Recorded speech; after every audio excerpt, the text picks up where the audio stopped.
평범한 사람이 기름 부음을 받았다라는 제목으로 함께 말씀의 은혜를 나누기 원합니다. 가끔 저는 저희 딸과 레슬링을 할 때가 있습니다. 레슬링 다 아시죠? 몸으로 부딪히는 아주 과격한 게임입니다. 갑자기 제가 자고 있으면 제 위로 달려드는 친구입니다. 자기의 몸을 날려서 이렇게 레슬링을 합니다. 계속 몸을 치고 쳐서 계속 반복을 하다 보면 처음엔 괜찮은데 점점 힘이 들기 시작합니다. 그러다 가끔 급소를 맞으면 숨을 못 쉴 때가 종종 있습니다.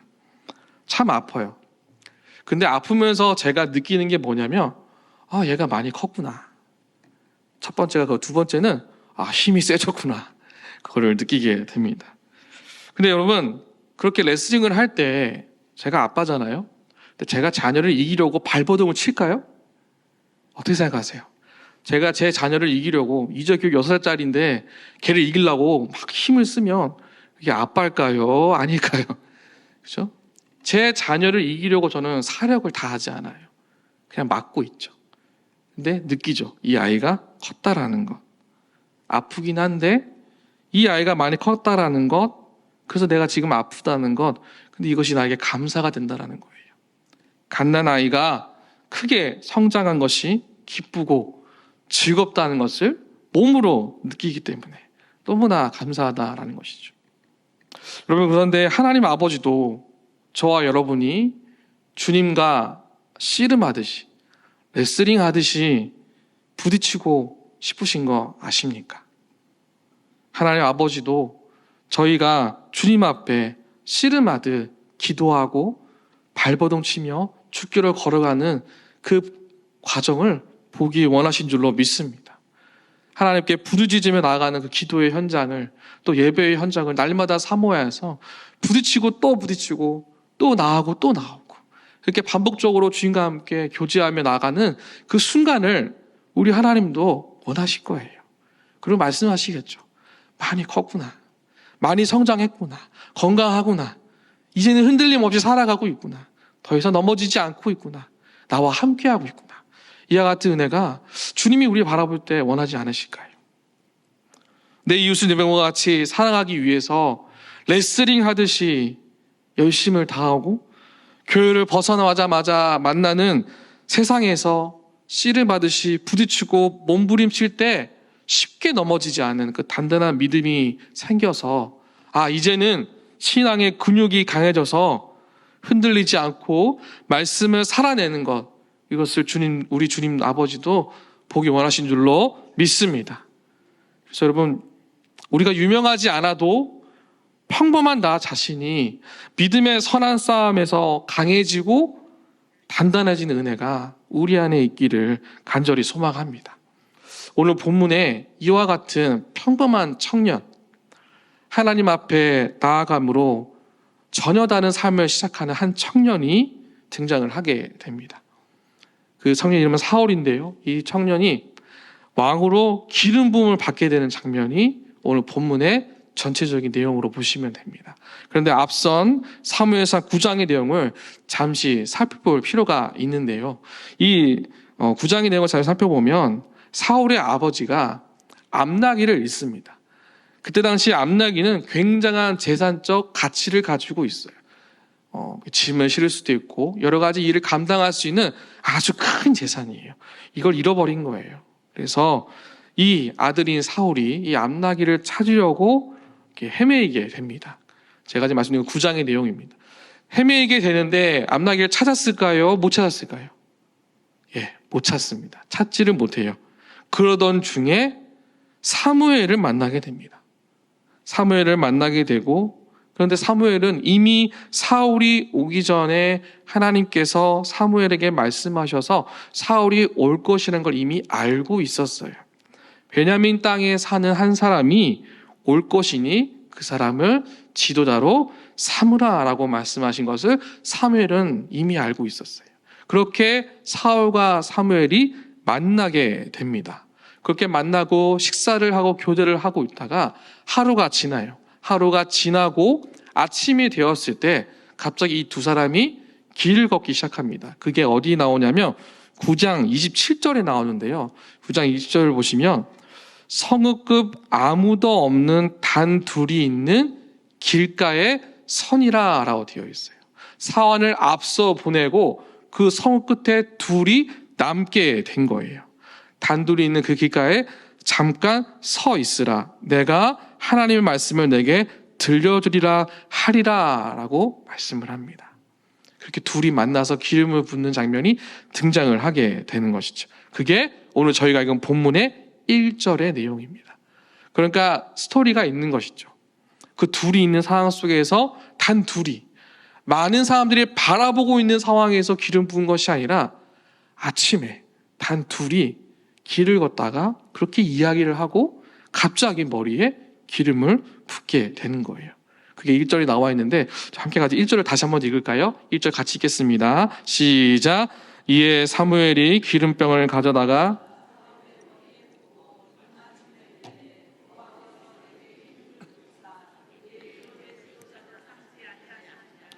아멘. 1절을 보시면 사무엘이 기름병을 부으면서 굉장히 친절하게 설명을 합니다. 그 설명이 굉장히 확고하고 이건 당연한 것처럼 말을 하죠. 이제 받아들여야 돼 라는 것처럼 말을 해요.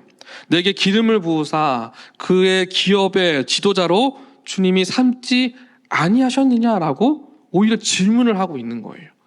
기름 부음 받는 사람은 사울인데 질문은 누가 하고 있어요? 사무엘이 사울에게 하고 있어요. 그러니까 당연한 걸 얘기하려지 질문을 하고 있는 것이죠. 한 번 더 확인을 하는 거예요. 근데 여러분 1절에 그의 기업의 지도자라는 이 표현을 잘 보셔야 하는데요. 이 기업의라는 이 히브리 단어는 나할랏이라는 단어인데요. 뜻이 빼앗을 수 없는 재산을 말하는 거예요. 자녀에게 물려주는 유산 이런 것들을 말하고요. 또 어떤 뜻이냐면 한 나라의 영토를 말한다고 합니다. 그러니까 굉장히 큰 거죠. 근데 특징이 뭐예요? 빼앗길 수 없는 거예요. 여러분 예전 시대에는 어떻게든 장자의 것을 빼앗으려고 여러 가지 암투가 있었고 왕족사에도 여러 가지 문제가 있었죠. 싸움도 있었고요. 근데 기업의라는 이 나할라의 뜻은 절대 빼앗길 수 없는 거예요. 함부로 빼앗길 수 없는 하나님이 주신 약속이자 축복, 그걸 너에게 주었다라고 말씀하시는 거예요. 그리고 그 다음에 지도자의 뜻은 주권을 가진 사람. 그러니까 즉 하나님이 주신 빼앗길 수 없는 약속이자 축복을 내가 가졌는데 이 약속에 대한 주권을 온전히 가진 사람, 전체를 책임지는 사람이 지도자의 뜻을 가지고 있습니다. 그러니까 사울은 하루 만에 하나님께로부터 엄청난 약속과 전체를 책임질 만한 자격을 받게 된 거예요. 평범한 사람이 기름 부음을 받았더니 전혀 다른 인생을 이제부터 살아가야 되게 된다는 것이죠. 자, 이 이야기를 들은 사울의 마음은 어떠했을까요? 여러분 상상을 해보십시오. 하루 만에 갑자기 이 온 나라를 다 이제 책임을 져야 되고 이 권한은 빼앗길 수 없으니까 너만 할 수 있어 라고 이야기를 들었다면 여러분 어떤 마음이 드실까요? 굉장히 많이 당황했을 겁니다. 순식간에 벌어진 일이어서 어떻게 해야 될지 아무 생각이 나지 않는 상태일 거예요. 오히려 초현실적인 상황처럼 느껴져서 아무런 감각도 느껴지지 않았을 거예요. 분명히 그러했을 겁니다. 그런데 우리가 기억해야 할 것은 무엇이냐면 이 기름 부음은 특별한 상황, 특별한 사람에게만 주어지는 것이 아니라 하나님의 선택으로 평범한 자에게 임하는 사건이다라는 겁니다. 우리는 본문을 통해 그것을 보셔야 합니다. 하나님의 선택이 있었고 그 선택을 받은 자는 유명한 사람, 권세 있는 사람, 능력 있는 사람, 돈이 많은 사람, 권력이 있는 사람이 아니라 정말 평범한 사람. 누구처럼요? 저와 여러분처럼. 정말 평범한 사람에게 하나님이 택하셔서 임하시는 사건이다라는 것이죠. 사랑하는 성도 여러분, 여러분들에게 하나님께서 약속이자 선포로 자 이제 너는 대한민국의 왕으로서 사명과 책임감을 감당하며 살아가야 돼. 이렇게 말씀하시고 권한이 주어졌어요. 그럼 여러분 이제 뭐 하실 거예요? 어떻게 하실 거예요? 일단 내 가족도 챙기고 뭐 이렇게 하실 건가요? 갑자기 주어졌다면 이것에 대해서 내가 어떻게 해야 될지 아무런 머리에 계획이나 생각도 없는데 그것이 주어졌다면 여러분 어떻게 하실 겁니까? 오늘 저희가 읽은 본문 어디에도 사울이 어떤 기분이었는지, 어떤 상태였는지에 대해서, 어떤 마음이 있었는지에 대해서 전혀 언급을 하지 않아요. 7장 어디에서 사울이 이 말을 듣고 어떠하였더라, 어떤 마음이었다, 그런 말을 전혀 하지 않아요. 그러나 등장하는 건 단 두 가지, 기름 부음이 있었고 그가 그것을 받아들였다라는 것이죠. 사울에게는 벅차고 감동적인 사건이었처럼 보였을 겁니다. 그런데 그의 마음속에 또 어떤 마음이 있었냐면 홀로 기름 부음은 받았는데 고향으로 돌아가는 사울의 삶에는 아무것도 변하지 않는 주변 세상을 보게 될 거예요. 분명 하나님은 약속하셨고 내 머리에 기름을 부어주셨는데 내 주변 상황을 하나도 바뀌지 않는 그 환경을 경험하게 될 거예요.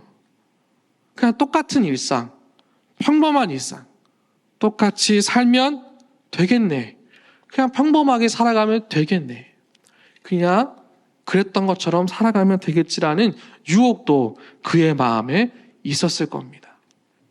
그렇게 이 기름 부음에 대해서 의심하고 가볍게 생각했을 거라는 것이죠. 어떻게 해요? 아무도 주목하지 않는 그 들판에서 단 둘이 기름 부음을 받고 내가 왕이라고? 사울의 마음에 물음표가 있었을 거라는 생각이 듭니다. 분명히 있었을 거예요. 그때 답이 되는 구절이 어디에 등장을 하냐면 6절에 등장을 하게 됩니다. 자, 함께 가서 6절을 한 번 더 같이 읽겠습니다. 6절 읽겠습니다. 시작. 내게는 여호와의 영이 크게 임하리니 너도 그들과 함께 예언을 하고 변하여 새 사람이 되리라. 여기서 우리가 조금 더 중점을 봐야 되는 구절의 표현은 내게는 여호와의 영이 크게 임하리니. 여러분 여호와의 영이 크게 임하리라는 이 표현은 사무엘 상하에서 오직 여호와의 기름 부음 받은 자와 관련해서만 나타나는 표현이에요. 그러니까 아무에게나 주는 것이 아니에요. 하나님의 선택을 받고 기름 부은 자에게만 크게 임한다라는 이 표현이 등장을 한다라는 것이죠. 나중에 사울에게서 하나님의 영이 떠나는 장면이 사무엘상 16장에 등장을 합니다. 그때 그가 어떻게 되지요? 모든 것이 떠남으로 그의 마음이 완악해지고 하나부터 열까지 다 엉망이 되죠. 모든 축복과 권능이 사라진 것처럼 그의 모습이 성경에 기록이 되어 있어요. 그것은 무엇을 말하는가? 하나님의 축복, 하나님의 영이 임하셨을 때에 우리는 그 임한 영으로 말미암아 오늘도 넉넉히 말씀을 승리하고 우리 주 예수 그리스도를 고백하는 삶을 살아갈 수 있는 능력이 이 아침에도 우리에게 주어진다는 사실이에요. 그런데 그것이 사라지게 됐을 때, 여호와의 영이 나로부터 떠나게 되었을 때는 오히려 전혀 다른 모습으로 살아가게 된다는 것을 성경이 전체에서 이야기를 하고 있다는 것이죠. 여기서 크게 임하리니라는 이 임하다라는 표현은 돌진하다라는 뜻을 가지고 있어요. 돌진하다. 여러분 돌진한 표현은 언제 쓸까요?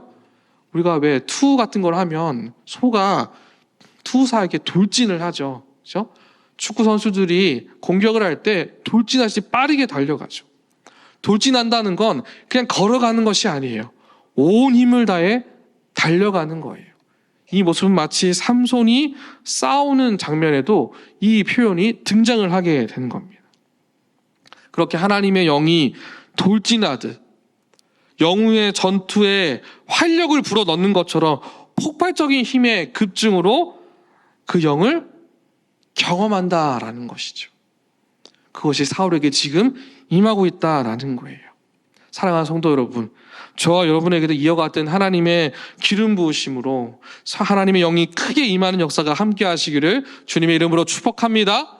성령 충만함이 강력하게 임하셔서 흔들림 없이 오늘 하루를 승리하고 걸어가는 저와 여러분 모두가 되시길 간절히 소망합니다. 근데 여러분, 저희가 이 모든 상황 속에서 놓치지 말아야 할 것이 있습니다. 그것은 무엇이냐면 사무엘의 기름 부음이 하나님의 선택하심이란 이 사실을 우리는 절대 잊어서는 안 된다라는 것이죠. 사무엘의 기름 부음이 하나님의 선택하심으로 이루어진 것. 그가 왕이 된 이유는 다른 것이 아닙니다. 하나님이 선택하셨기 때문입니다. 여러분, 저와 여러분도 마찬가지입니다. 하나님이 저와 여러분을 선택하셔서 이 자리에 나올 수 있다는 것. 주님이 나를 사랑하시고 선택하셔서 내가 주님을 잃어버리지 않고 이 땅에서 날마다 당당한 믿음으로 살아갈 수 있도록 역사하신 하나님. 내게 여호와의 영이 크게 임하여서 모든 문제를 돌진하듯이 돌파할 수 있는 그 기도의 영이 우리에게 있다는 것. 이 사실을 믿으시길 간절히 소망합니다. 믿음 안에서 살아갈 수 있도록 나를 부르셔서 은혜를 부어주셨다는 것. 이것이 우리에게 은혜다라는 것이죠. 평범한 인생을 부르셔서 믿음을 얻게 하시고 죄인이 아닌 베드로전서 2장 9절에 기록된 것처럼 너희는 택하신 족속이여 왕같은 제사장들이라고 말씀하신 것처럼 우리는 그와 같은 삶을 살아갈 수 있는 하나님의 택함을 받으신 줄로 믿습니다. 예수님 믿는 믿음 때문에 주님이 나를 선택하셨기 때문에 우리의 삶은 평범할 수 없다라는 거예요. 우리가 평범한 인생에 되지 않도록 주님이 나와 오늘도 동행하시는 인생이 된다라는 것이죠. 오늘의 우리 하루가 이 예배의 현장이 그저 많은 수요 오전 예배 중에 하루가 아니라 평범함에 지나가는 그 순간이 아니라 오늘도 넉넉히 특별함을 넣어 여호와 영이 크게 임하는 은혜의 역사가 이곳에 함께 하시길 간절히 소망합니다. 그래서 우리에게 주어진 그 모든 것이 하나님의 주신 책임과 사명을 감당함으로 하나님의 인도하심을 따라가는 삶을 살아가는 은혜가 있기를 간절히 소망합니다. 무슨 빅터 프랭클이라는 사람이 있습니다. 잘 모르실 거예요. 이분이 어떤 분이냐면 오스트리아 정신과 의사예요. 이분이 2차 세계대전을 겪으셨어요. 2차 세계대전 때 아우슈비츠 수용소에 있었다고 해요. 그곳을 경험하고 나온 의사라고 합니다. 근데 이분이 그곳을 나오고 나서 굉장히 특이한 치료법을 하나 발견했는데 로고테라피라는 치료법이라는 거예요. 쉽게 말해서 말씀 치유라는 건데 이걸 어디서 영감을 얻었냐 하면 그 수용소에 있었을 때 한 유대인이 가스실에 끌려가게 됩니다. 그렇게 끌려가게 될 때 그 유대인이 가만히 있지 않고 무엇을 외웠냐면 시편 23편을 암송하면서 걸어갔던 거예요. 시편 23편을 암송하고 의연하게 가스실에서 죽음을 맞이하는 그 모습을 보고 말씀의 참된 능력을 치료에 적용해서 개발한 치료법이 로고테라피라고 합니다. 여러분, 사울이 급작스러운 변화를 온전히 받아들이지 못할 때가 분명히 있었어요. 그때 사무엘은 하나님의 말씀으로 사울을 치료하고 회복됨으로 의연하게 온전히 내 앞에 바뀌어진 상황을 받아들이도록 만들어가는 것이 오늘 본문에 나와 있는 6절과 7절이에요. 6절과 7절을 다시 한 번 더 읽도록 하겠습니다. 같이 읽겠습니다. 시작. 내게는 여호와의 영이 크게 임하리니 너도 그들과 함께 예언을 하고 변하여 새 사람이 되리라. 이 징조가 내게 임하거든 너는 기회를 따라 행하라. 하나님이 너와 함께 하시느니라. 아멘. 여러분 6절을 보시면 새 사람이 되기 위해서 무엇이 필요하다고 얘기하나요? 여호와의 영이 크게 임해야 된다. 돌진하듯이 너의 머리 위에 부어줘야 된다라는 것이죠. 그럼 부원받는 그 은혜를 의심하지 말고 은혜는 받았는데 내 주변 상황은 바뀌지 않는 것 같다라고 해서 힘이 나지 않는 그런 무기력한 모습, 그것이 아니라 여전히 내 이웃을 내 몸과 같이 사랑하지 못하는 그 상태로 머무는 것이 아니라 이제 여호와 영이 크게 임하였으니 너는 새 사람이 될 준비를 하라라고 확신 있게 말씀을 한다라는 겁니다. 사무엘이 두 가지를 말을 합니다. 첫 번째는 새 사람이 되라는 거예요. 이 새 사람은 영어 성경에 뭐라고 번역이 되어 있냐면 기록이 되어 있냐면 다른 사람으로 바뀌어라라는 뜻이 있어요. 다른 사람으로 바뀌는 거예요. 두 번째는 하나님이 너와 함께 하신다라는 것이죠. 우리가 새 사람이 되는 것, 그 순간에도 하나님이 나와 함께 하심으로 모든 것이 바뀌어진다라는 것이죠. 새 사람이 되기 위해서 우리가 무엇을 해야 할까요? 기존의 내 모습으로부터 돌아설 수 있는 지혜가 필요하다라는 거예요. 이전과 다른 사람의 모습으로 바뀌어져 있어야 된다라는 것이죠. 이전에 있던 특징이나 본질이 뒤집어져서 이제 주께서 내게 말씀하신 것, 그 뜻대로 살아가는 은혜가 내 안에 필요하다라는 것이죠.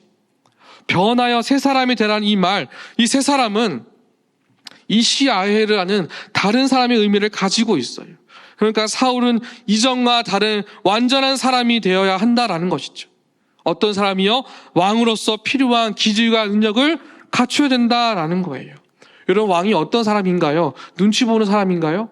왕은 눈치 보지 않습니다. 왕은 누군가에게 끌려다니지 않습니다.